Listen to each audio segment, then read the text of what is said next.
welcome you all in this session on green trading. Just few months back, India Energy Exchange has launched renewable energy trading. The rise of short-term trading of renewable energy provides an alternative route for green power procurement. We have a distinguished panel today to deliberate on this emerging area. Thanks the panelists for accepting the invitation. I welcome Ms. Kanika Chawla, who will be moderating the session. Ms. Kanika Chawla, a great friend of MNRE, is director at Center for Energy Finance, Council on Energy, Environment and Water. We often seek her advice on various aspects of renewable energy policies and programs. She is a policy specialist working at the intersection of India's two big revolutions, renewable energy and financial markets. She manages CEEW's work on renewable energy policy, markets, finance, and socio-economic benefits. She is convening a high-level working group on renewable energy finance and actively engaged with private and public enterprises within and outside India to design and develop a new financial de-risking instruments and new financial institutions. I request Ms. Kanika to now take over.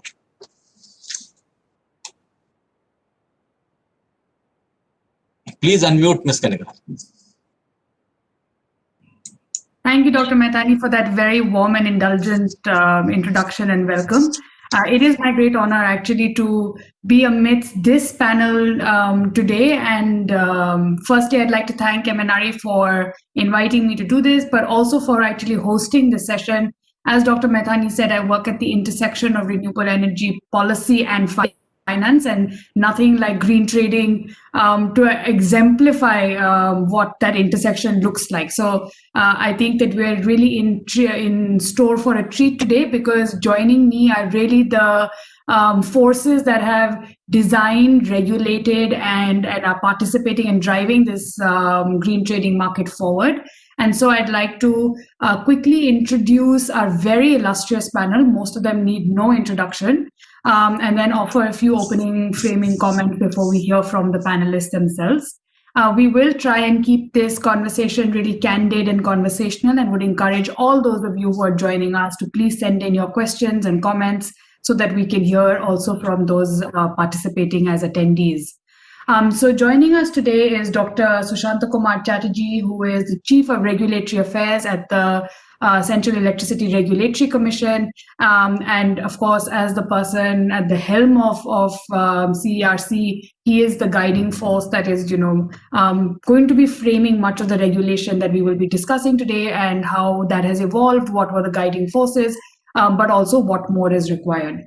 Also with us is Mr. S.S. Barpanda, who is the Director of Market Operations at POSOCO, and many interesting questions around what a green trading market would look like, and what it means for the dispatch management and transmission planning, and if it really makes things easier or tougher. And then we have Professor Anup Singh, who's a professor at the Center for Energy Regulation at IIT Kanpur. Most of us know him. He has spent a lot of his time in thinking about what the electricity market should look like long before any of the recent developments happened. So it would be really interesting to also hear from him how this new development is timely and fits in with the overall evolution of the electricity markets.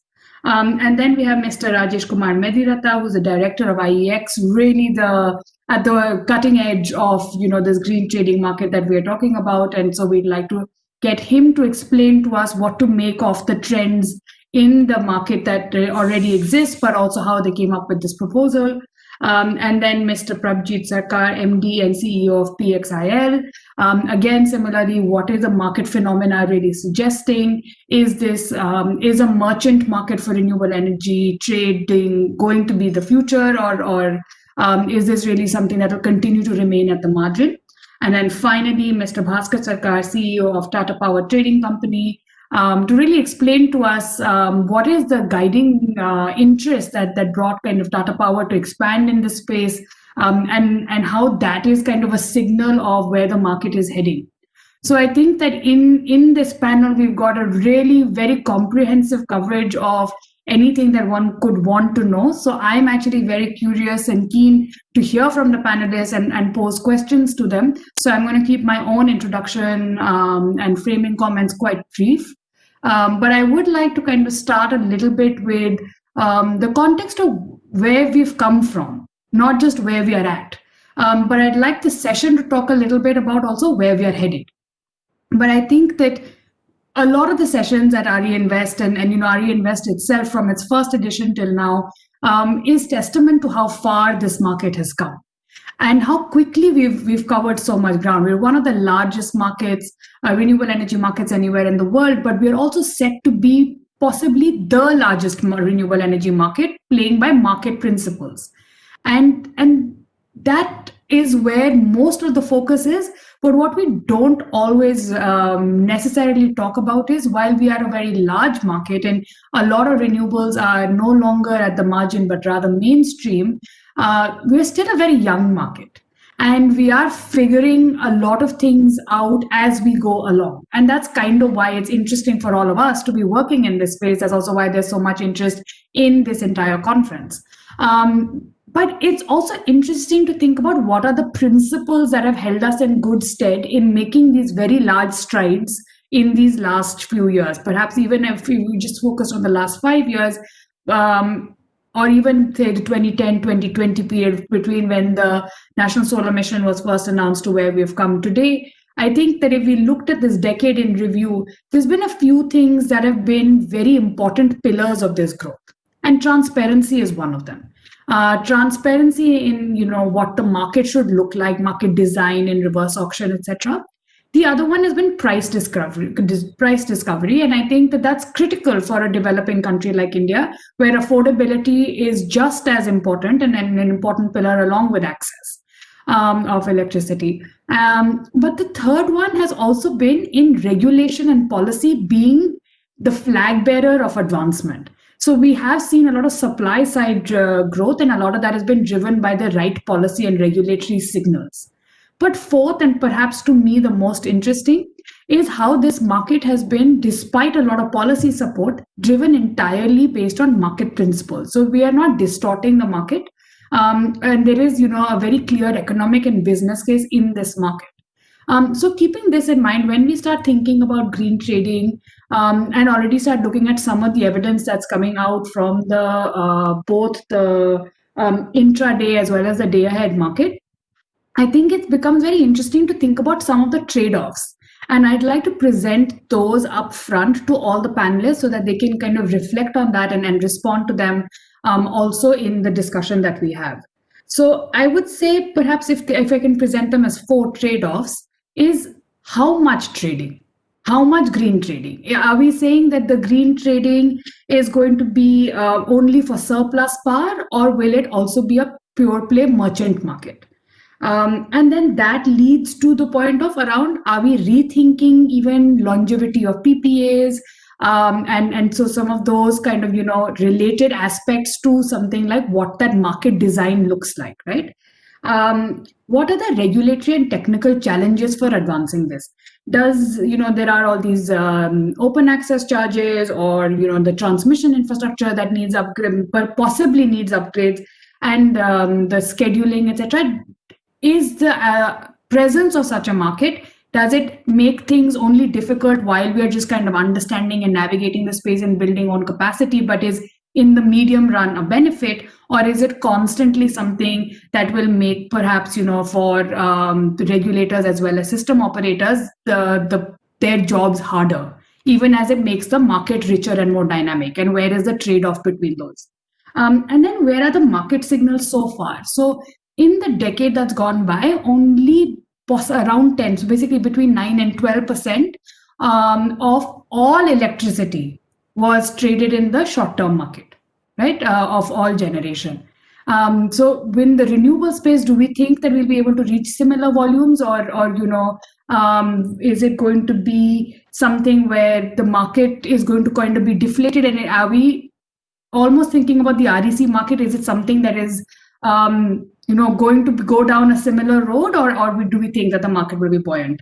And finally, as I said, I'd want to look a little bit going forward as well, is what are the current market signals telling us in terms of what course correction, what additional interventions, regulatory support, policy support is needed so that we do create a buoyant and thriving market, right? So I think that those are kind of the trade-offs I'd like to present. And first, I'd like to turn to Dr. Chatterjee to maybe reflect on some of these.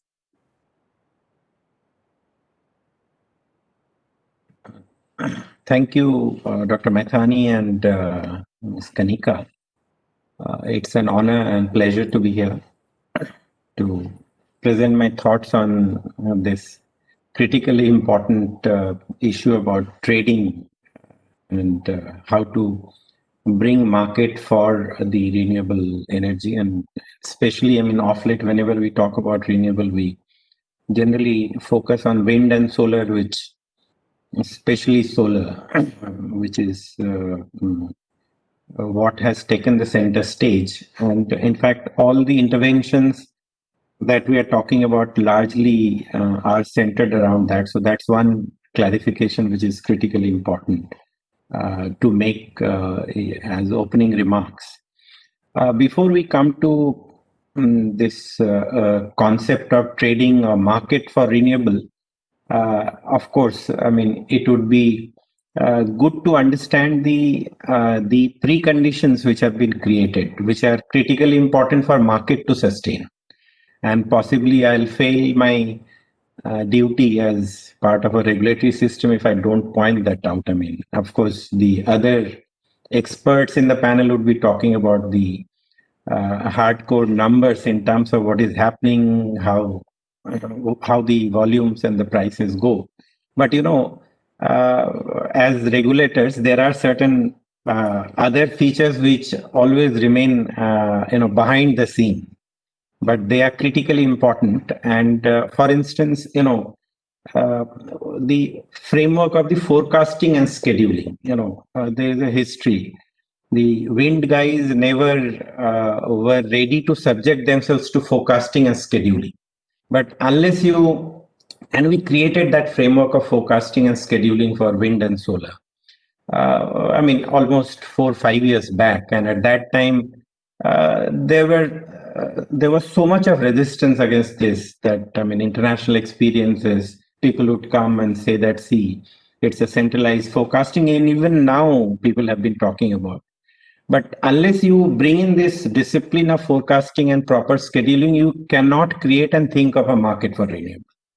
That's the basic point that I'm saying, that it's one of the important ingredients.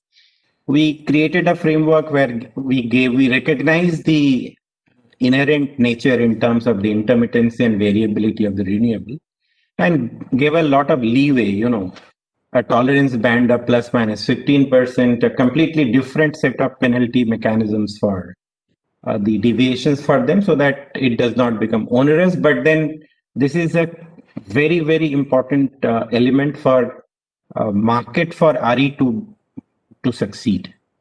I mean, then there are, other like technical minimum, because the moment you bring renewable, you need to create adequate flexible generation in the system.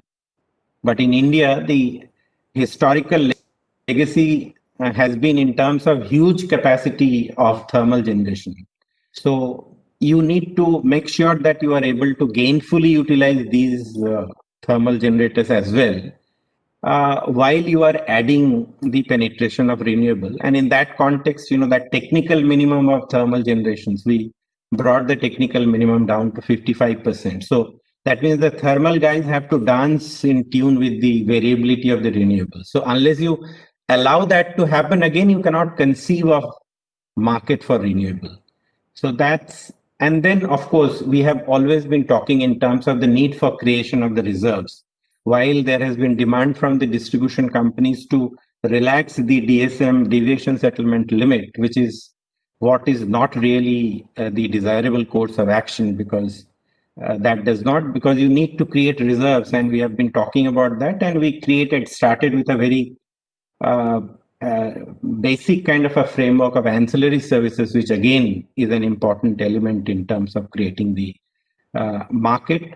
And in the offing, which is again a very important element for market to sustain, is the pooling station concept or an aggregation concept. We have been talking about QCA, Qualified Coordinating Agency, which is nothing but pooling of wind and solar into at least at a pooling station level, so that the overall impact in terms of the error variability goes down. So QCA and that aggregation and the concept of REMC that we have been talking about, they are also going to be, we must look forward to these things happening or becoming a reality for market really to sustain in its long-term basis. Having talked about the supporting elements for market, let me briefly talk about some of the market-related instruments and regulatory interventions that we have already taken. But then each of these interventions has its own pros and cons and problems. For instance, we created that framework of the renewable energy certificate mechanism. It has its own story. That of course would need a separate session to talk about. But at the end of the day, as regulators, we have realized that there is possibly a gap in terms of the vision. And of course, I'm not wearing the hat of a CRC or a public servant here, so please take these views as my personal views. But then there is a bit of hiatus in terms of the vision between the center and the states. The states, we have been insisting from center in terms of the renewable purchase obligation, but the states are not that enthused about the renewable purchase obligation. So there is always a tug of war between the center and the states. I'm talking in terms of the regulators meet also, where we see that there is a lot of divergence, which is what has led to not so good and encouraging performance of the REC market, because that was a very good instrument for market for RE, but it has not taken off to the extent that we had thought of. But our recent introduction of the real-time market, I believe, is going to be the future for renewable, because it's half-hourly market kind of a thing. We have already been witnessing some of the portfolio managers like the distribution companies, especially from South, we have been observing, and both the power exchanges are here, they will testify that how even some of these distribution companies are trying to manage the variability of the renewable by participating in the real-time market. But we as regulators look forward to the renewable guys also to come and participate in their own capacities, to the extent they have surplus capacities which are not tied up in the long-term PPA with the distribution companies. They can really, and they should really play around with that. And GTAM, of course, is another intervention which has already started taking off. But then the nature of real-time market and the GTAM, both are totally different. One is a uniform market clearing price, and the other is more like a OTC platform in a power exchange. But I would end up with one future looking, which is again my personal view. In terms of the market and trading for renewable, I have been at least advocating this concept of what we understand that CFD kind of a mechanism, which is prevalent in UK, where you have a central agency which can do an auction, and for wind and solar, through this auction you arrive at a strike price, and then on a day-ahead basis or in real-time basis, these generators who are contracted, they can go and sell their output into the market. So the difference between the strike price and the market clearing price is what can be either paid back or returned to the central agency. And if there is a shortfall, then you can have a mechanism of socializing that cost. My own hunch is, a lot of work is going on. Of course, I'm not saying that this is something which is the view of the Central Commission, and that's why I said that please take it as my personal view.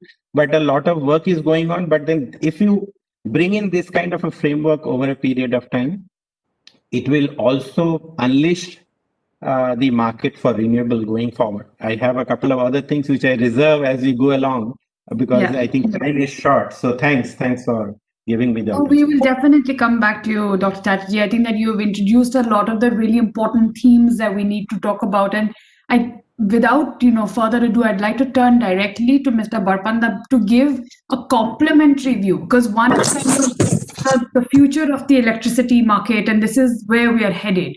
But what does this mean for the hard infrastructure that already exists, and what does this mean for the allocation of transmission capacity, and does it make your life more difficult?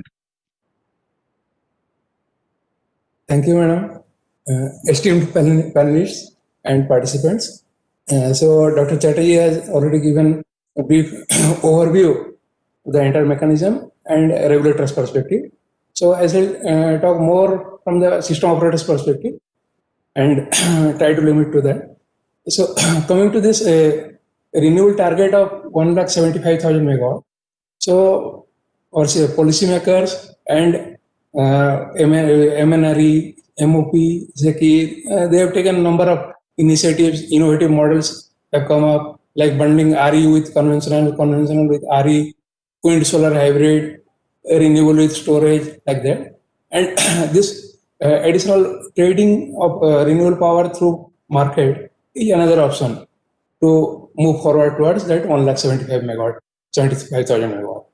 So, so coming to this existing and upcoming green generators for trading in the market. So existing generators, most of them are tied up in long-term PPAs. For example, there are some embedded generators. They have PPAs with host states. Then some ISTS connected generators, they have PPAs with different states. So already they are tied up. So any surplus capacity that can come to the market, that is one possibility. And even today, the generators, they can trade in the market because power exchanges, this option is there. Anybody can trade, but it will be treated as brown power, not as green power. So they can come to market, and for that they will get REC. So renewable energy certificates, which they can trade later. So this option is there. And another option is, so two options are being discussed. One is green diode market, one is common market for all power. So green diode, both options are okay for system operator. Both have their own pros and cons.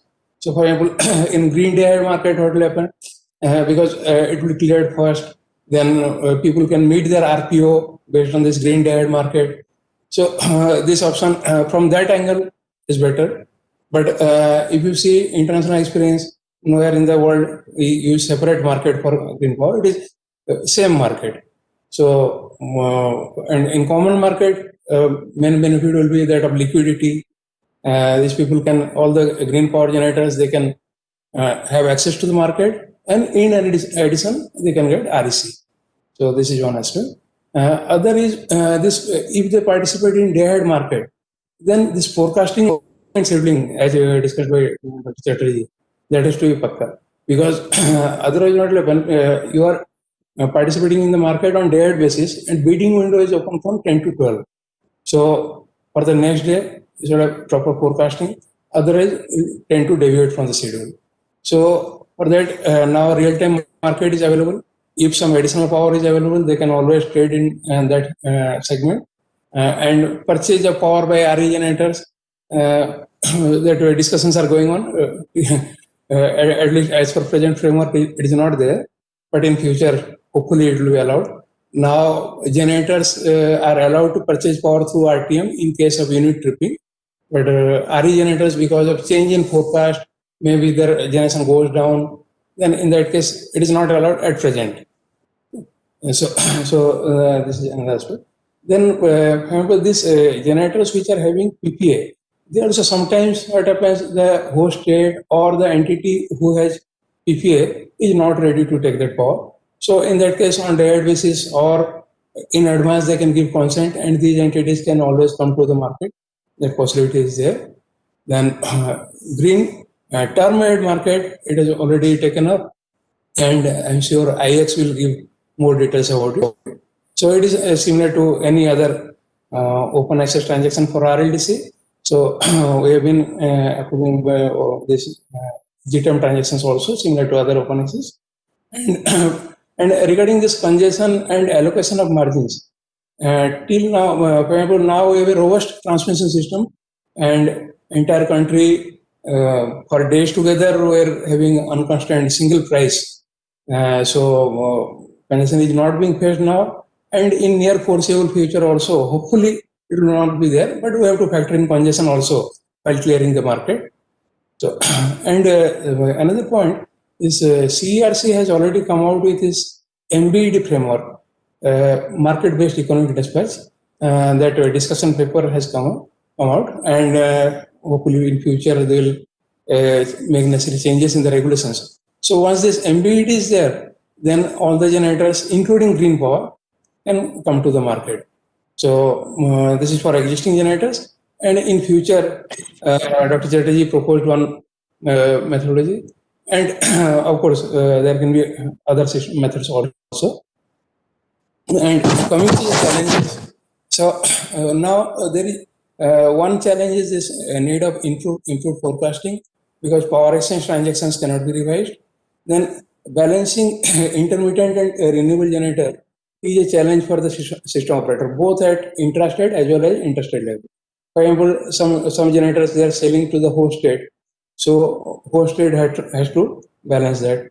Or some ISTS connected generator, then RLDC has to take care of that. So, so this challenge will always remain, and for this we should have more flexibility.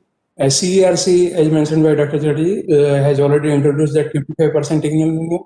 Further discussions are also going on for bringing it down to maybe 40% also.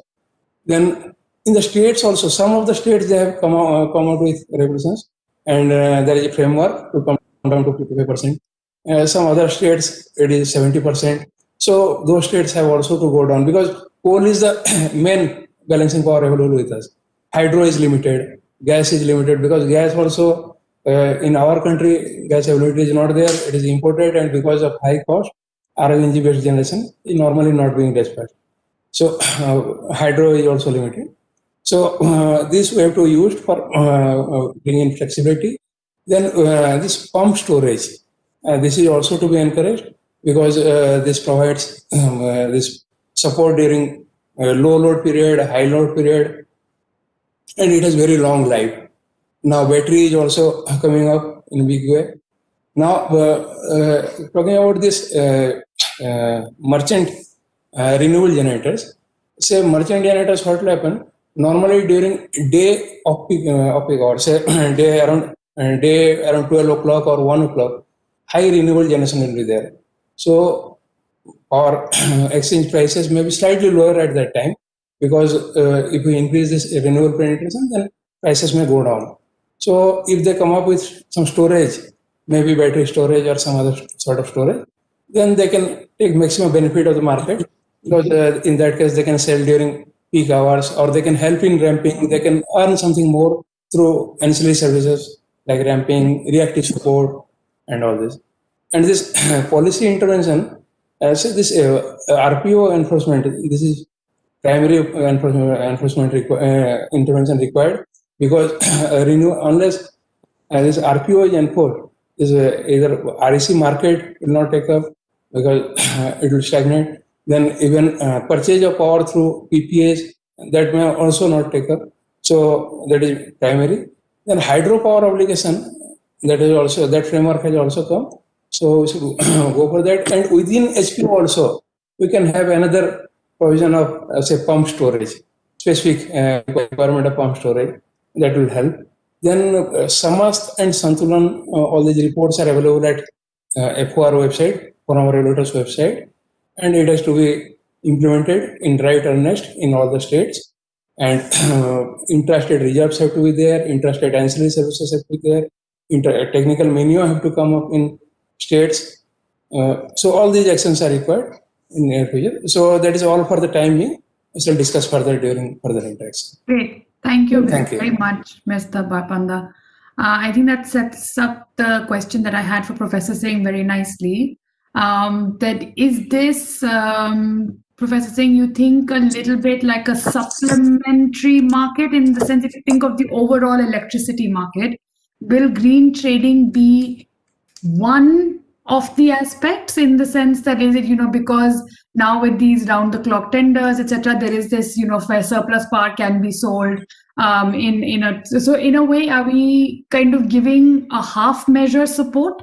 Or do you think it's a little bit a case of in with the new, out with the old, in the sense that the REC markets and others are just going to eventually quite naturally fall by the wayside, because there'll be a very thriving and vibrant green trading market? So where do you see the overall electricity market predominantly, with these green disruptions, where do you see it headed?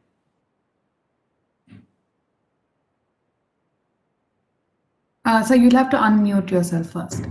Oh, sure. Sorry. Yeah. I'd like to share a brief presentation just to drive some of the points and some of the ideas which I had. I thought maybe they might be relevant in today's context. Just give me a moment. Sure.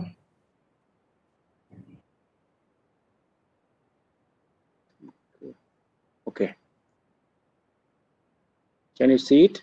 Yeah, it's coming up. Okay, good.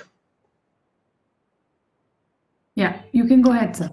Yeah. So I understand your, the context that you are placing, and given the, the background framework for today's discussion that has been said by Dr. Chatterjee and Mr. Barpanda, I'd like to just highlight, some of the advantages and some of the issues in the context of the new kid on the block, that is GTAM.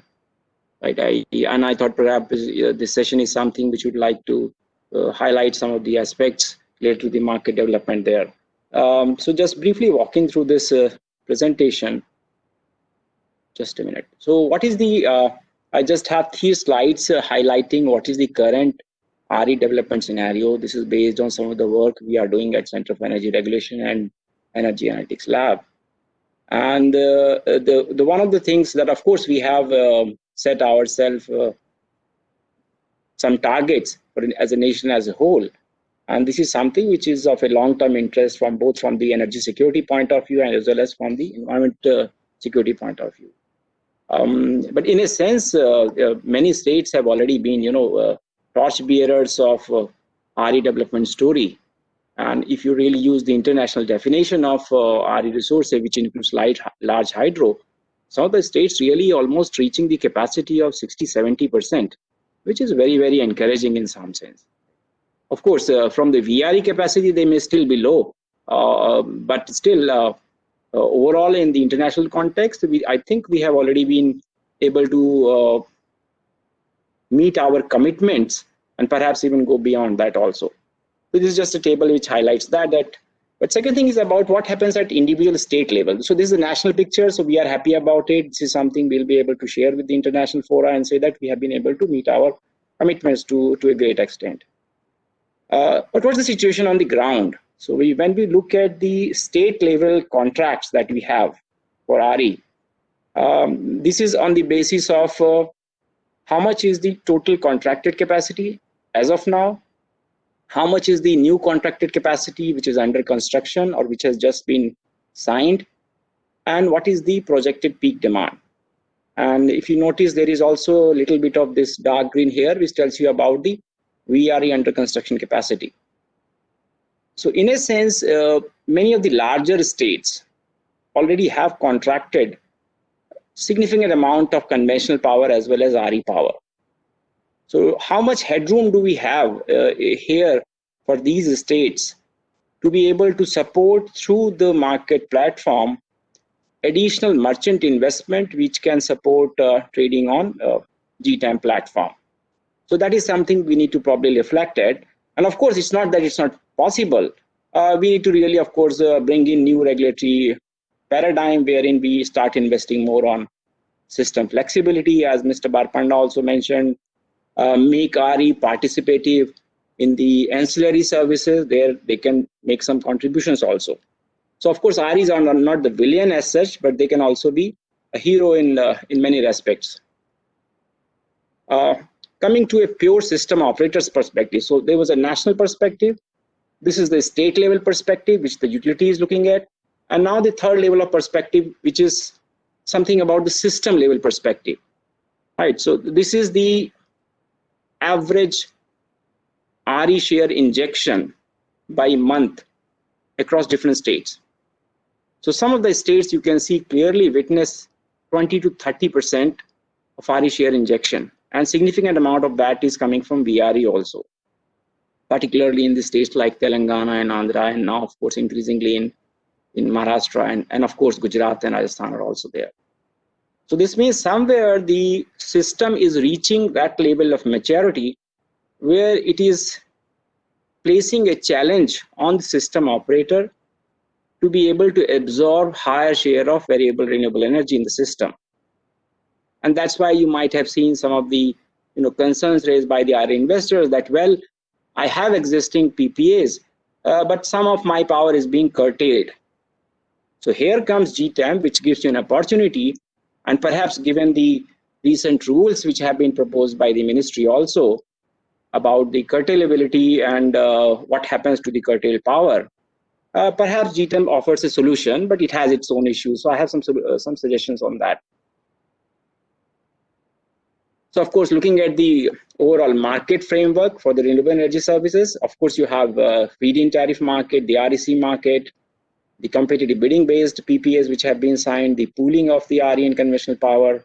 You have captive, including rooftop solar, which is also a captive, a third-party sale. You have DAM. They have been participating in DAM, and now, of course, in real-time market. And of course, now you have the GTAM. And in future, of course, in some sense, we expected to see their participation in the ancillary services also. Now, what were the expectations when we wanted to introduce? This may not be the full list, but I've just tried to put some ideas there. The expectation was, and as far as I understand, that was used to be the discussions that state utilities are more interested in electrons rather than the certificates as such. He said we want RE power rather than simply RECs, and this was often also touted as one of the reasons why REC market is not really growing or maturing as such. Second was, of course, the idea was that states have an ample RPO, and many of them are not able to meet them. Perhaps a new platform will allow them to meet those RPO standards. State grids can absorb. This is partly true to some extent, but partly it's still a challenge for the system operator.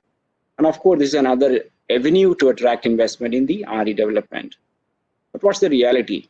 The reality is that the power shortages, which was essentially a tool which made the DISCOMs think that I need RE power rather than RECs, but those the power shortages have virtually disappeared now across most of the states. We still have weak RPO compliance, and that's what has been, I think, mentioned by Mr. Parpanda also.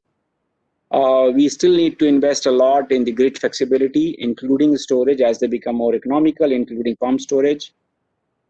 And the short-term market, which is being offered by day-ahead market, or in the case we have seen the example of even the pure energy market, which was day-ahead market. The short-term market does not necessarily always support long-term investments, right? That's pure economics. It's because of the uncertainty associated with the demand which will come for your product in future. And what are the advantages? Of course, the bigger advantage is that it's a new platform for new merchant RE as well as for captive RE. And these are the two kind of candidates whom we thought that we will be able to attract, and perhaps that is something which still is true. There is virtually no payment risk because of the market platform, which is a good thing because many RE developers have been facing some of the payments issues. And if, of course, the rules has been proposed by the ministries goes through, then the power which has been curtailed 24 hours or whatever number of hours in advance that finally comes up, that may be available for trading on the GTAM platform. So this is something which is there. These advantages still lie there. They are there on the table, and some of these may be becoming reality also. But the issue remains that when we are signing a RE-based PPA, the generator is faced with two kinds of uncertainties, one on the demand side, one on the supply side. Once you sign a PPA, virtually more or less you have addressed the demand side uncertainty, but you still have to live with supply side uncertainty. And that's why, and now of course, increasingly you are being subjected to the deviation settlement mechanism, as Dr. Chatterjee said. But once you come to the GTAM market, you are being subjected to the demand as well as supply uncertainty, which means there is a higher risk than we generally imagine, because you're not sure how much of your power you'll be able to sell tomorrow, day after, next year.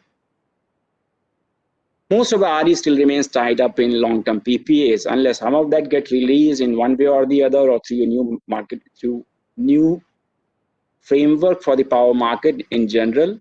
Perhaps that's an opportunity when that particular PPAs may make this particular platform.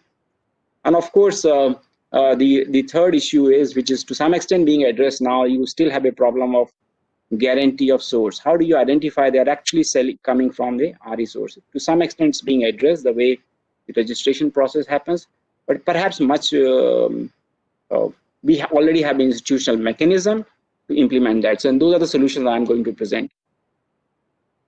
And of course, you have lower liquidity because we have separated solar and non-solar RE, including in the GTAM market. And that's what reflected in the data that we see to the power exchanges. Some solutions, and this is a solution which I have been touting almost like for the last 15 years now, probably. This is the first time, I think in 2006, when I proposed for implementation of the renewable energy certificate mechanism in India. And since then, the solutions which have come forward, and one of them was, of course, why shouldn't all RE generation in the country be registered under the REC framework, which is nicely being maintained at the NLDC level. So if it is being done, why shouldn't that be extended? And that becomes a guaranteeing the source also. So it becomes a twin advantage for us. Second is that once all the RE generators have been registered under REC scheme, you have a lot of power which is available through the DISCOMs. Remember, we have just talked about what is being curtailed, and then he will bring it to the market. Why can't we think of a power which has been procured and already signed under long-term PPA by the DISCOMs? Why can't that really flow on to the GTAM market? Why shouldn't the DISCOMs really try to encash on that if they find a lucrative price for that? But of course, for that, you need to have a clear identification that those electrons have come from a REC registered place. So the REC framework of the registry is something which is very, very powerful, and we should really enhance its scope to register all the RE plants across the country, and that would really bring in a good amount of institutional strength also to GTAM. And that's why I have proposed integrating the feed-in tariff market, which is under the PPAs, the REC market, and the GTAM market. And of course, we need to really start thinking about merging the solar and non-solar RECs in GTAM market now, because there is not much economic differentiation between the two. There was a time when the solar prices were 4 times more than the non-solar. Now they are virtually lower. Even now they are even lower than the non-solar power. And we can, if it is required, we can always have a banding scheme or a multiplier scheme, whatever you want to call it. And of course, we need to bring in RPO compliance, which can happen through the RE forbearance. And that's a solution that I had proposed. Perhaps a different point, we can discuss that. The next thing is about how do we address the risk which is being faced by RE generation.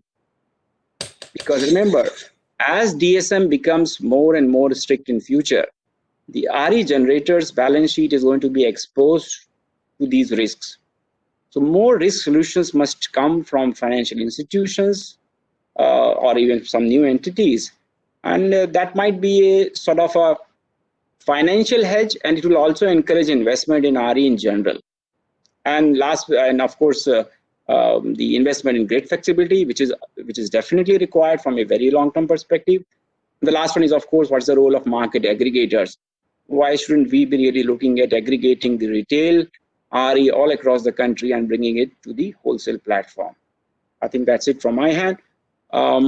I encourage all of you to visit the CER and EEL websites and look at the resources and a lot of useful data that you can access freely.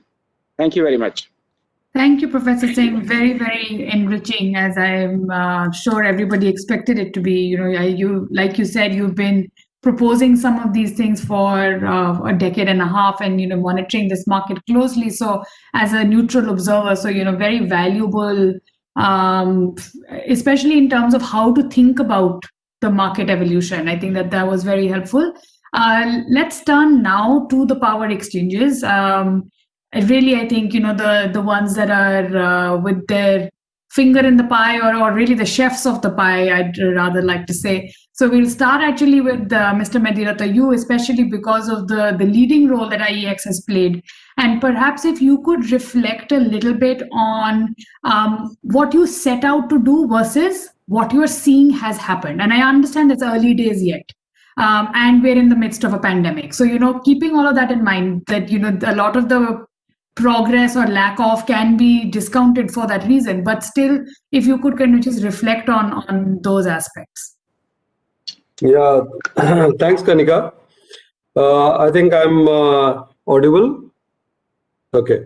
It's good that we are talking about GTAM, green markets, and it's very relevant now.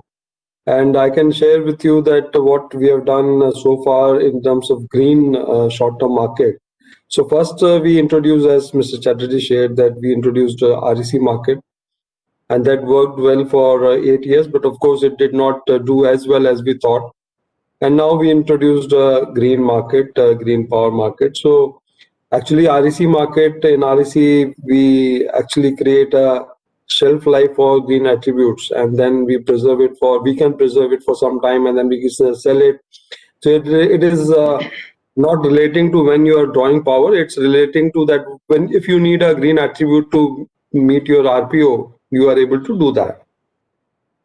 But now with the substantial increase in renewable capacity, it was time for us to think of this similar market. Maybe we could have integrated this into our day-ahead market. That was one. But we decided that we should have a separate green market also, because people wanted to buy that separate green power to meet their RPO.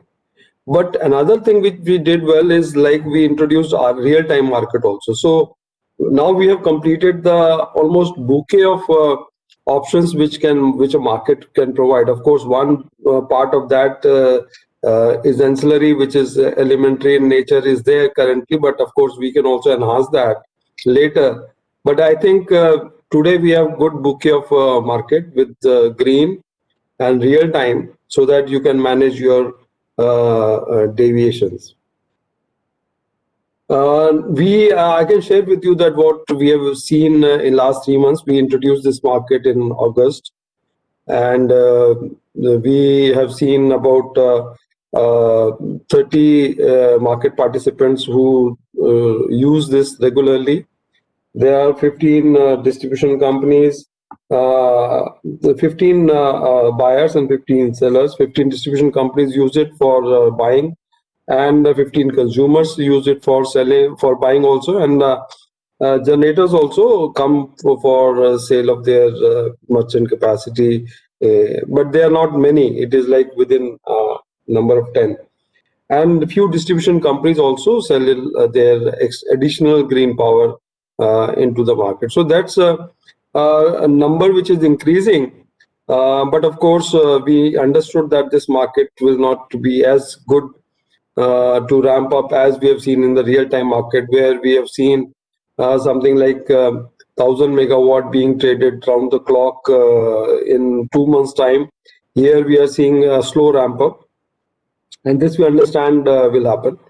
Of course, there are a few things which we need to do in terms of making it better. We can continue doing it because everyone understood that merchant capacity is not much. And there is a lender's apprehension that they can't put a merchant capacity because they are not sure of their returns. So for that, even when they do PPA, there is a bit apprehension.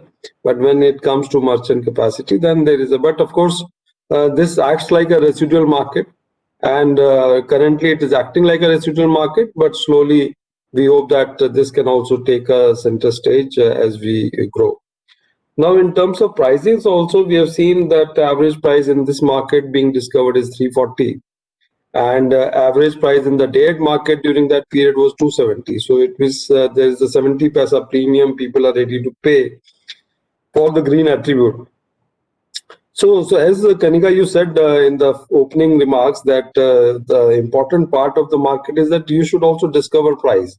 And you should also discover the price for power and price for green attributes. That's what we have achieved, that we are now looking at a price of 70 paisa for green attributes. That's being discovered through the market. And this talk, we already our debate is happening for REC, that what should be floor, what should be forbearance.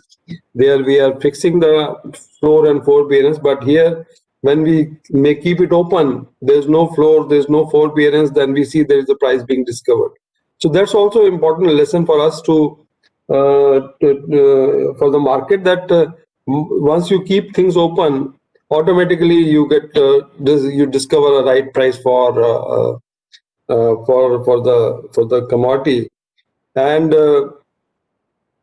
we have seen that this prices have actually come down. Like, it's not that 340 was the average, so every time it was 340. People were ready to sell green power at 240, 250 also. So there was a minimum price of, say, 250. There was maximum of 4 rupees. So depending on the system demand and supply conditions, people change their prices. So sellers also quote different prices, buyers also quote different prices. So all that comes out through the price discovery, and we know that this is the average price. Now, what we should be doing further to see that this market should grow, and we understand the constraints today, that on the supply side we have to bring something more, on the demand side we have to bring something more. On the supply side, we see there is a merchant capacity constraints. Of course, distribution company have started selling it, but merchant capacity is really something which will be required to let this market grow. And where we find the problem is that when you have a long-term contract available, the market is now segmented into long-term and then short-term and then exchange. And when you see there is a long-term market where there is a lot of rebate available, in the sense that when you talk about transmission charges, there we have given rebate in terms of ISTS charges are waived off, losses are waived off. So that part, I think we have to create a level playing field for short-term market also, so that people don't differentiate that they lose something when they come to short-term market or exchange. So that part is something which we expect to happen. Second part is that we have given a lot of flexibility to long-term contracts, in the sense of revision of schedules that can happen. Probably this is the time, as Mr. Chatterjee also told, that the FNS regulation have to be tightened. And actually now we have come to a stage where we should stop doing any revision. Because when you allow revision, actually you are transferring all the risk from a seller to a buyer. So buyer takes all the risk. So distribution company, the poor distribution company who's already stressed now, and when suppose there is a reduction in dispatch by a renewable generator, he devises in 1.5 hour notice, then automatically the risk passes on to buyer. So that should not happen. Rather, it should be limited to the seller itself, and seller should try to make use of real-time market to manage its deviation. So that's what I think should be the next step for creating a level playing also, and creating a market where people are encouraged to do a better forecasting on day-ahead basis. If they are doing a contract on day-ahead basis, they should be able to do it on day-ahead. Of course, when they do intraday contract or real-time, they have all the options available. So, so flexibility in terms of revision of schedule, now is the time we should remove it. Rather, what we can do is that we can extend the flexibility in terms of deviation. So currently we allow 15% deviation not to be put to extra burden. So that limit can be increased, so that people, once they lose something here in terms of flexibility and deviation, they gain something there. And over a period of time, we can shorten this 15% deviation. Like currently we can do to 25% for those who are not asking for revision. And then we can slowly bring it down and maybe make it as good as conventional power. So somewhere we have to now equate these two. The prices of course, all these renewables have come down. So now there is a time that they can also take care of these imbalance cost into their calculation. And when they sell it, So they should be doing it with a better certainty. Now, of course, it will encourage the storage, because if storage is has to be made viable, we have to put more pressure on reducing the imbalances by the renewable generator. Another thing is, today in our regulation for real-time market, we have allowed only generators to buy from the market when they face a contingency. Either there is an outage in the plant. Probably we can allow all the renewable generators to buy from the market, because if they have to meet their schedules, they should be allowed to do that. Exactly. And Yeah, for that's that an purpose, if important they for that purpose, if they are required to buy, they should be allowed to buy. So these were things on the central side, and on the state side also we have seen that there is some kind of seams created, because when you differentiate between intrastate power and intrastate power, there is some differentiation which has been created by the states. Like the states say that if there is an intrastate transaction for renewable, then the settlement of that happens on the actual basis, not on schedule basis. Whereas for all our intrastate transactions, schedules are the basis on which we do settlement. So that part every state has to do. Actually, we have seen all the states, almost all the states who have issued a FNS regulation, they ask settlement of deviation have to happen on actual, not for intrastate transaction. So that differentiation should go. Second thing is that many states have also given some kind of waiver on purchase of renewable purchase within the state. Whereas in case they want to buy from the market, that same exemption is not there. Like Delhi, Bihar, Odisha, they allow that for the intrastate, but not for across the state and for the exchange. So that part also has to be made seamless, so that power can flow easily across the states. On the sales side also, there is similar exemption provided by few states, that if they sell some intrastate entity sells it, then there is a exemption on charges, like Punjab, UP, Haryana, Karnataka, Tamil Nadu, and Bihar. So that part also we find that should be done. So these were on the regulatory side. Now, if we see on the market side, we find that tools are all available, but of course there is some absence of market actors. Like virtual power plant is one. We find that now we should create a framework by which a virtual power plant should be able to come, so that like today, system operators have all the responsibility of managing the imbalances. So that part can be delegated to some aggregated entities. There can be some aggregated entity who can take care of few set of renewable generation, plus hydro, plus gas, plus some demand. So all of them it can put together, like in Europe, like 6,000 megawatt plus virtual power plants have been created. So similar, we see that if that happens, then really it takes away some of the burden from the system operator to these aggregated entities. No, absolutely. Mr. Mediratta, I think I wanted two more points. Okay. Two more points I would like to add. One is already was said by Mr. Chatterjee that the contract for differences is something which we need to have, not only for managing like a long-term contract, but also for underwriting. Now there are many buyers who are ready to underwrite a renewable project by true CFD mechanism. And probably that we are not able to do, because that clarity is not there whether CFD comes under a financial contract or physical contract. Maybe that clarity, if it is somewhere brought in the regulation or by CRC, that should be really good. Another important thing is derivative markets. So as Anup said that there should be hedging tools available. I think we are ready now for the derivatives market, and hope that that should be able to take care of some hedging across say 1 year, 2 year kind of thing. But of course, for 10, 15 years, it's very difficult. It has to be some financial contract. But that's what options can be made available in the market. So I think, Kanika, I think I'll stop it here. And if anything from your I side. think that you've given us a really clear sense of what else is needed for this market to be made, buoyant. And I'd like to take that to Mr. Prabhajit Sarkar as well, to kind of say what are some of the lessons from the REC market that can, give us, almost like guiding markers for this green trading market, as well as the importance of enforcing RPOs. I think we've kind of heard it passively.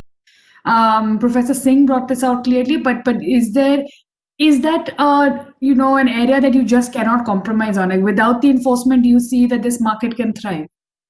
Hi, good afternoon, everyone.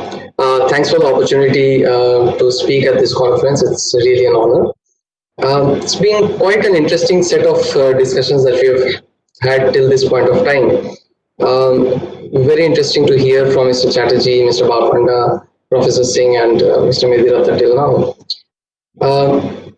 Before I enter into the questions that you've asked related to RECs and related to RPO fulfillment, and both of which I believe are extremely crucial when it comes to structuring a market of this nature, I think I'll just go back to yesterday when our Honorable Prime Minister started off this conference and mentioned that we have one of the fastest growing renewables market in the world. It has grown by about 2.5 times over the last 6 years. And if you look at solar by itself, it's grown by almost 15 times in the last 6 odd years when you look at grid connected solar. If you look at numbers, we have about 33 gigawatts of grid connected solar today. And incidentally, about 5 to 6 gigawatt of that is via central government agencies like SECI or NTPC. Almost 20 gigawatts is directly through state agencies. And these are all long-term PPAs that have been signed. And I'll leave aside the wind projects, which is again another 38 gigawatts. It's already in existence, again through long-term PPAs. And these long-term PPAs have been there for several years now. If you look at the prospective contracts, another about 40 gigawatts of projects in the pipeline. Here, however, about 30 gigawatts is through central agencies like SECI and NTPC. And do keep these numbers in mind, because we'll come back and see how important these numbers are when we actually look at structuring a power market for renewables. A power market in renewables, you can't really separate that out unless you're only talking about sustainability goals. But you'll have to look at power markets as a whole, taking into account thermal power projects, taking into account existing power projects. Look at how these power markets help optimize overall investment targets and allow the nation to move forward. Now, in terms of the ingredients of these power markets, some of these are already in place, of course. And if you look at the renewable part of it, we have the GTAM operational. And I hope the moment CERC is fully functional, EXIL would also get the approval finally, since we've been waiting since July 2020 to launch our contracts as well. The day-ahead spot and RTM are functional. To make them fully functional and competitive, of course, price coupling would also need to take place to make sure that we have a competitive power market in place. Alongside that, if you look at the structure, we have also talked about deviation management. When all said and done, if you look at bringing in merchant power plants into, especially RE power plants into the power markets, you need to manage the deviations that are going to take place. You have a green term market where entities can enter into contracts even up to 11 days in advance. Tell me which wind or solar power plant would be able to forecast their schedules with absolute certainty 11 days in advance. It's just not possible. And that's why probably the initial days it's intraday contracts and day contingency contracts, which actually taken some degree of traction. But even then the numbers are smaller, mostly those who still have to enter their PPAs. So it's mostly energy which is available before they actually enter into the PPAs that are expected to come in. So deviation settlement, and irrespective of whether we tighten the forecasting and scheduling, we still have to ensure that there is a DSM, either a wider band or, what has been rightly pointed out, the ability to manage, do a counter transaction on the RTM market to be able to settle their exposure. That, however, requires several changes. It's not just a simple statement of saying that allow them to do a counter transaction. It's also a question of where would be the delivery point, who would have the balance responsibility, what about transmission congestion? If that takes place, what happens? and so on and so forth. So essentially, if you're seeking a delivery into the grid without taking delivery responsibility by the counterparty, which is essentially what we're talking about when we do a counter transaction, we have to have the set of procedures and plans in place to allow for that transaction to take place. Now, another part comes to connectivity. There are lots of power plants, especially in the renewable space, who want to be connected to the interstate transmission system. Unfortunately, however, at the moment you get connected to the interstate transmission system, on a merchant basis, you still have to take long-term open access. Because the moment you take connectivity, unless you take long-term open access, you won't really get priority in terms of transmission. The costs of long-term access are on a capacity basis. For renewable energy power plants, especially those who have a PLF or a CUF in the range of 25 to 30%, paying capacity charges on the basis of paying transmission charges on the basis of capacity is obviously a very expensive proposition. So most of these merchant power plants can't imagine coming through the interstate transmission systems and therefore are stuck in the state transmission system. There again, of course, if they have to come to the market, they have to pay for the state transmission charges and losses and so on, and only then would be able to come here. And then the second layer of interstate transmission charges and losses, which might be applicable because you are coming through the merchant route. So if you're talking about building a merchant power market, the levels of hurdles that we need to remove start from connectivity, access charges and losses, to the basic part about managing your deviations, and then finally finding counterparties. Professor Singh has rightly pointed out, all this generation that we're talking about is mostly concentrated in 5 or 6 states, right? For states which are outside that, most of them have been able to fulfill their portfolio requirements either through the existing power which is available in the market. For them to necessarily seek green power to fulfill their power requirements is also limited in scope.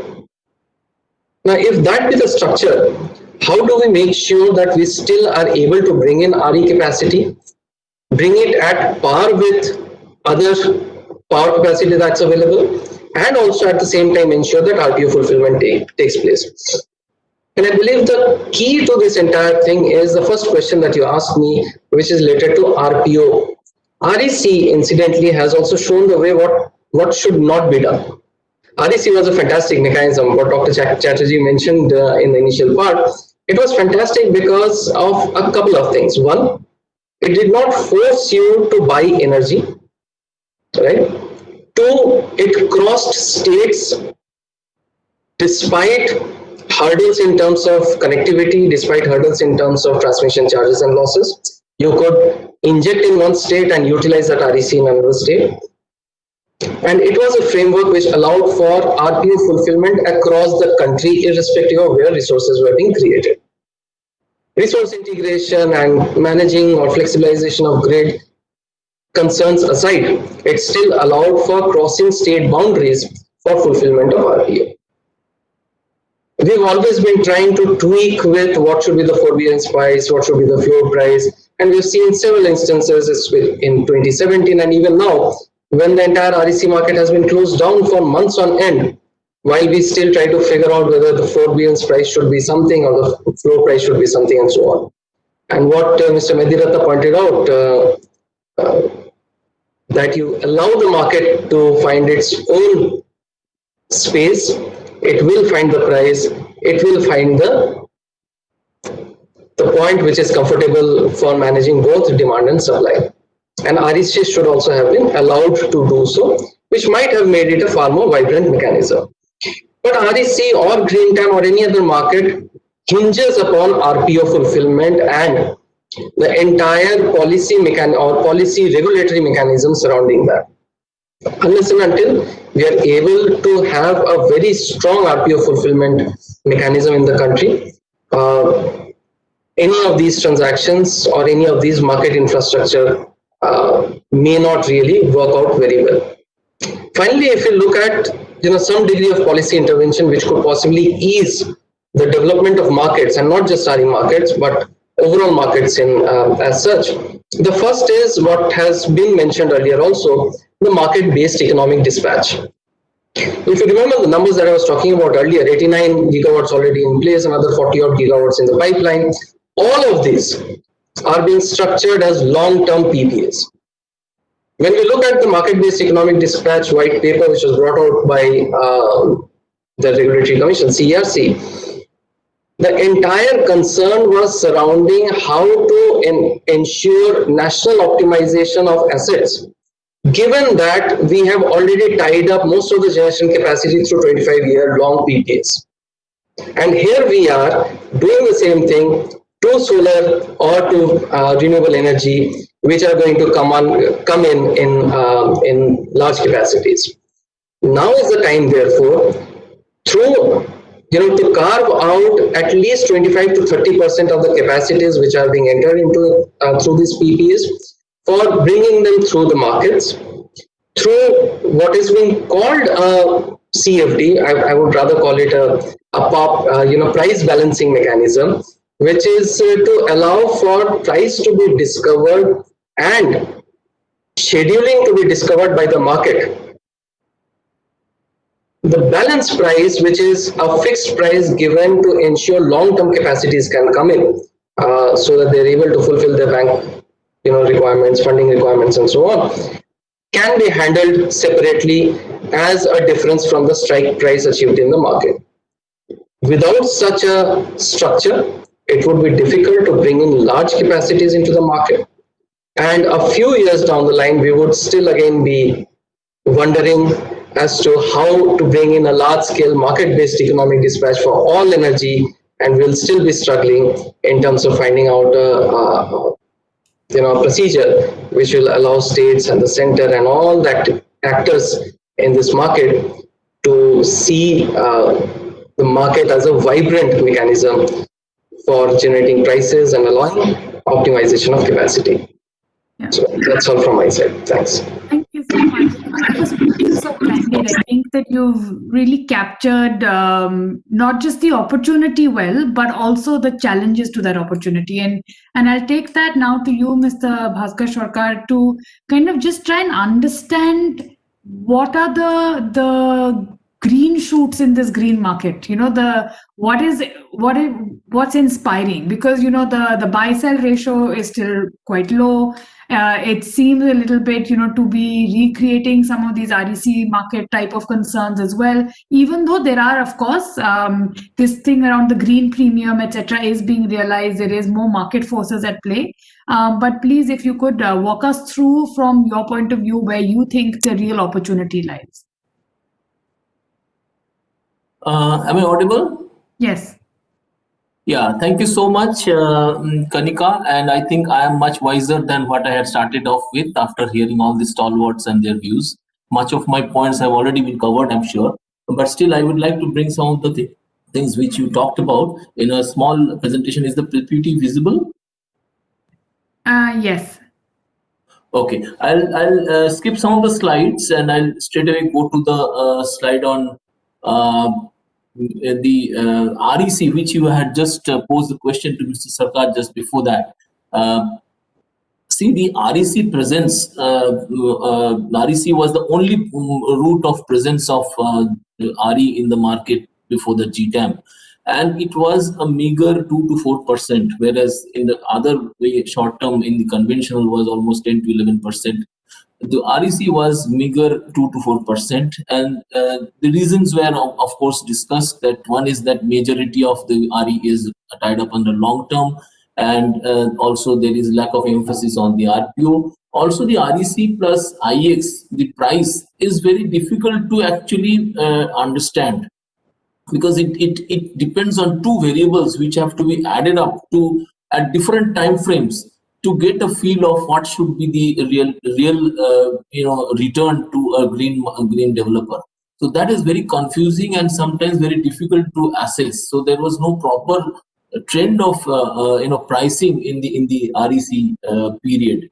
And also, the forbearance, the reduction in forbearance acted as a dampener for the developers who had planned their developments in a different way. And also, as we have seen that over a period of time, the REC registrations have also gone down, and since it is held in the year 21, so there is an absolute, we have reached an absolute low. In this scenario comes the GTAM, and coming from the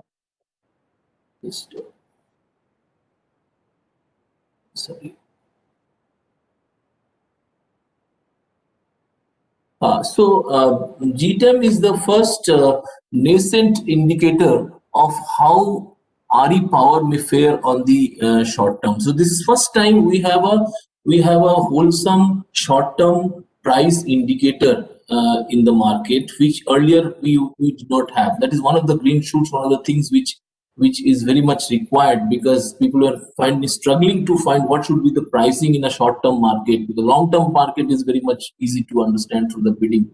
So that is the first thing which the green TAM market, in my opinion, has brought onto the table.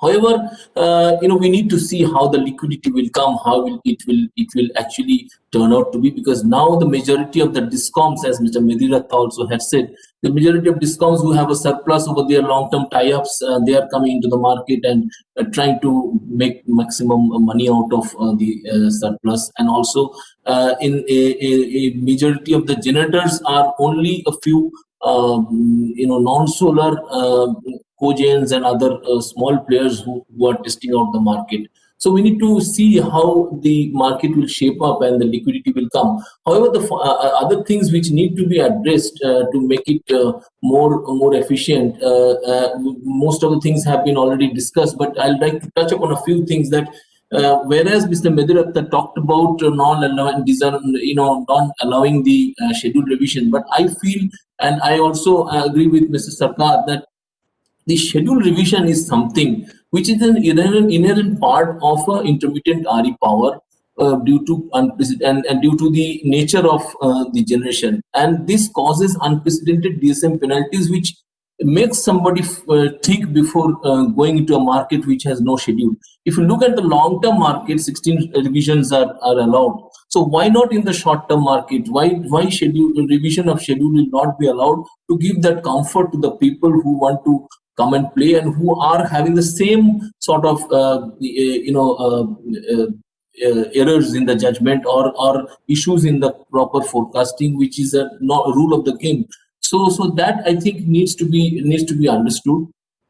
And the other is that there is this high risk of and for this, the small players, small generators who are very much wary of this proper forecasting and spending money on a real proper forecasting, they are not able to come. So the huge chunk of small generators who have grown, they are not able to come because large ones are all tied up on long term. But the small players who are actually willing to come, they continue to sell the brown power to the DISCOMs at a PPC, and they prefer a REC market rather than a GTAM market, because that is much more comfortable for them, because that does not have those uncertainties and the risks.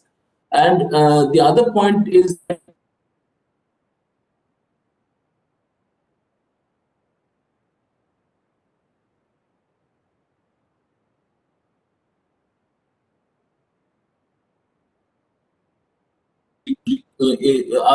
are recognized by RLDC as RE, but they are disallowed on the GTAM.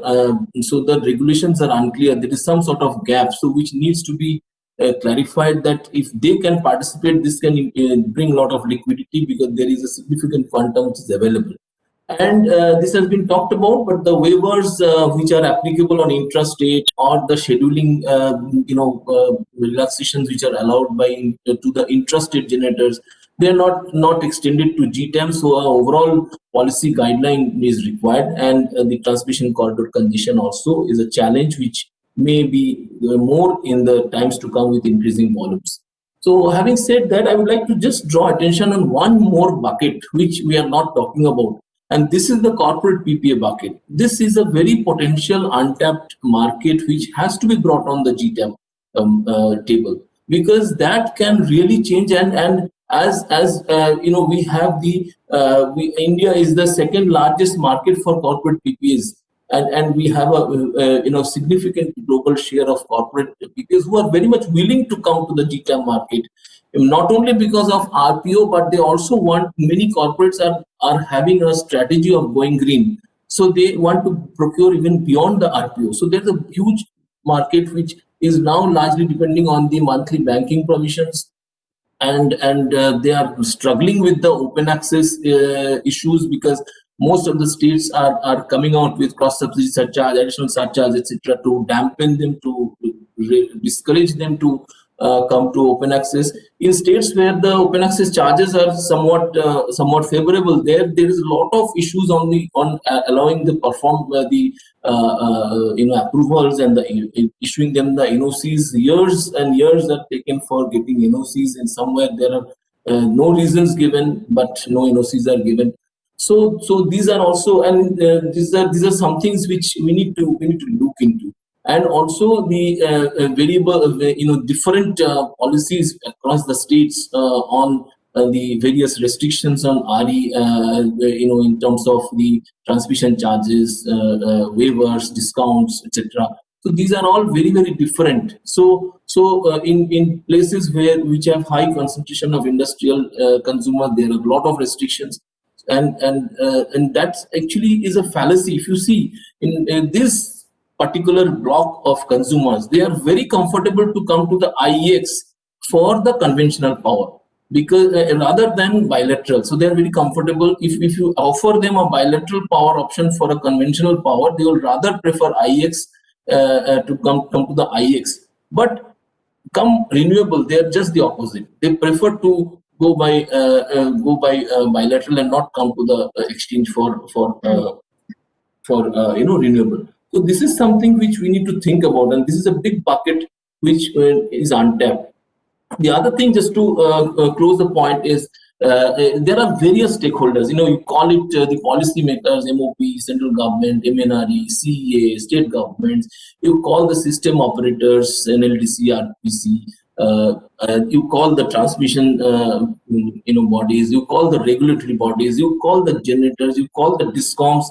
You call the various platforms like SECI, DISCOM bidding, the short-term open access, bilaterals, GCPP, captive, and now the exchange, and these are all facilitated by traders. So this huge stakeholder block has to get aligned. There are confusing signals, confusing policies, conflicting decisions, unclear decisions which are coming from every corner every day, and that makes it very, very difficult. And we as a trader find it very difficult to understand that what is the situation today in a particular state, because it is very difficult to ascertain the impact of various regulations, various norms, various policy guidelines from all of these stakeholders. So that is one thing which I would plead, that somehow we have to align these stakeholders so that there is a consistency and uniformity in the policy intervention and the policy decisions. The other few things which I have just put, some things are repeatable, but one is that uniform policy to promote GTAM that I have talked about. And the other point which I just want to talk is that we need to bring GDAM very quickly, because GDAM would enable the transparent discovery of competitive RE prices, which is very much required.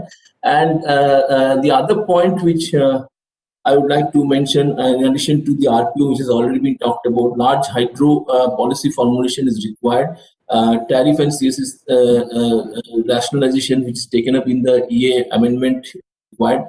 Uniform policy I have talked about.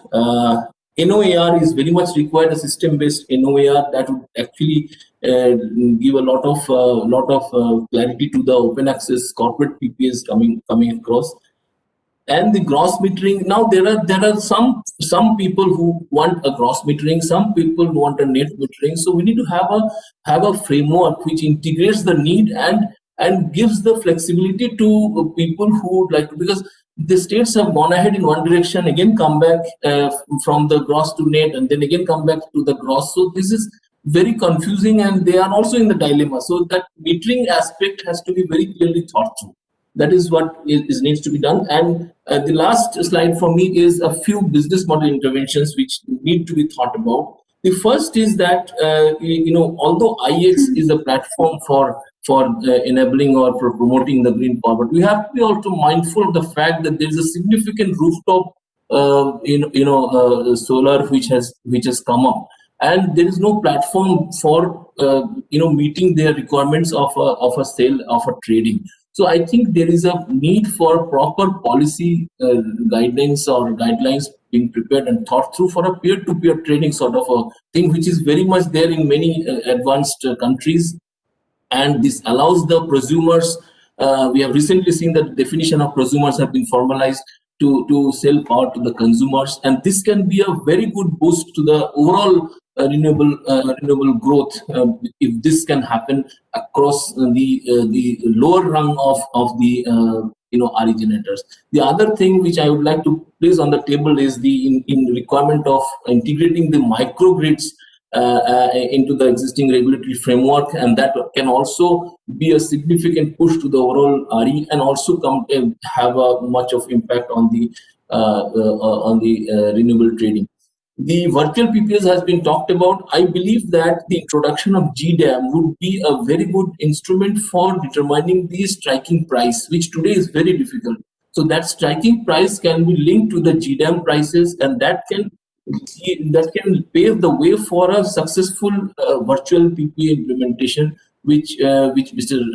Chatterjee also has talked about. So I think that also we need to have proper thought through and proper visualization of that and enabling of that. The last thing for GCPPs, there is a fallacy that if suppose the renewable developer has set up a plant in one state and he has tied up with a corporate entity, and the corporate entity has establishments in 4 states, there is a absolute requirement, and this is a very common and very practical structure and demand from the market, but this is not allowed today. Because all the states together, they don't declare the individual users in those states as complying to the GCPP. So this doesn't happen. So I think the policy regulation for the GCPP of multi-state buyers and one-state supplier need to be formulated. That also is something which can help a lot for the overall RE as well as the trading platform. So that's all from my side. Thank you. Great. Thank you so much, Mr. Sarkar. I think one of your slides said synergy between all the market players, and how that's essential. And I think that's not just limited to making a buoyant green trading market, but really for the overall success of the power sector. But really, that is it's a little bit like meditating to attain nirvana. It's when all the power sector different entities and players, if they came together and worked in harmony, we would really, I think that a lot of efforts have already been made. The Electricity Act Amendment Bill also, makes efforts towards that end. But I think that we are perhaps well begun, but half done to that end. We're nearly at time, and I did want to just maybe give last word to perhaps Dr. Chatterjee, because he's set us off and then heard so much more. So Dr. Chatterjee, if you can make a very quick intervention, and I do want to wrap up and close. Yeah, thank you. I mean, rather it was a big learning for me. So many suggestions for policy and regulatory interventions, improvements required. So I'll take back a lot of lessons from here. But what is coming out is largely the need for some clarity in terms of policy and regulations on some of the factors that I briefly talked about. I mean, which are not generally seen. They are invisible and are behind the scene. They are important, and we have been working on it. But as I said, I would like to emphasize on 2 or 3 important things which are critically important and which we have been harping on from the policy making as well as regulators side, is the is the real-time market kind of a framework. I mean, one should use more and more of real-time market, and we are aware that there is a need for some improvement. So we are working on the next level of the real-time market, or possibly true integration between the day-ahead market and real-time. So if a generator or a buyer bids in the day-ahead market, he needs to correct his position through the real-time market. Exactly this kind of a framework does not exist today, except in case of forced outage. So we possibly need to graduate to the next level of the DAM, and the RTM is what we have been thinking and working on. But in my wish list, as I mentioned, I have the CFD and the market-based economic dispatch, which I believe would be the game changers, not only for renewable, but for the power sector as a whole. Yeah. And more importantly, and possibly lastly, what we have been endeavoring is the complementary move forward from the states, because India is a federal state. I mean, all that we have been talking about are something which we have been doing at the interstate level, at the central level. But unless you take the states along, whether you talk in terms of the forecasting, scheduling, technical minimum, there is a lot of gap between what we have been doing here at the center and in the states. So unless we have supplementary support from the states, and through the forum of regulators, we have been trying to cajole the states to come on board, and we believe that we as a nation will work together and find a viable market and solution for the power sector and for renewable. Thank you. Thank you very much, Dr. Chatterjee. And to everyone on today's panel, please accept my deep gratitude for being so open and candid. And I think actually that is the success of the energy transition and the electricity sector transition that we're seeing.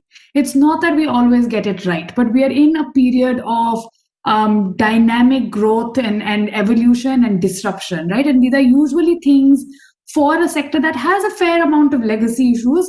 It can be something that causes a great amount of anxiety, but also defensiveness.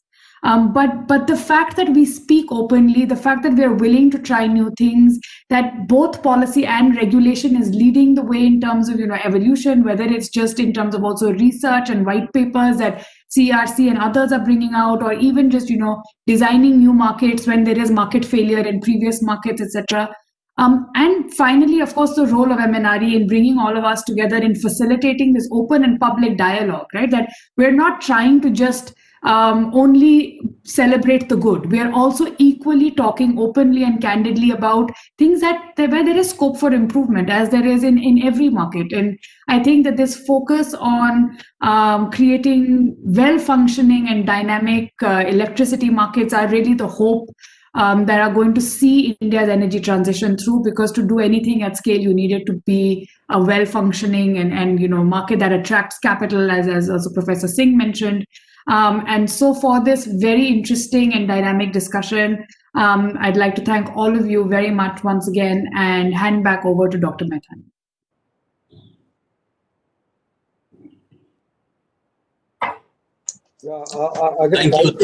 Thank you, madam, for conducting the session, and thank you for all the panelists. We are grateful to you and indebted. And this information and the kind of suggestions which have come certainly will add value, and we will certainly work on these suggestions. And we look forward continued interactions and moving ahead in the creating a very vibrant energy market in the country. Thank you very much to all. Yeah. Thank you. Thank you, Dr. Methani. Thank you, Kanika. Thank you, everybody. Thanks, Kanika.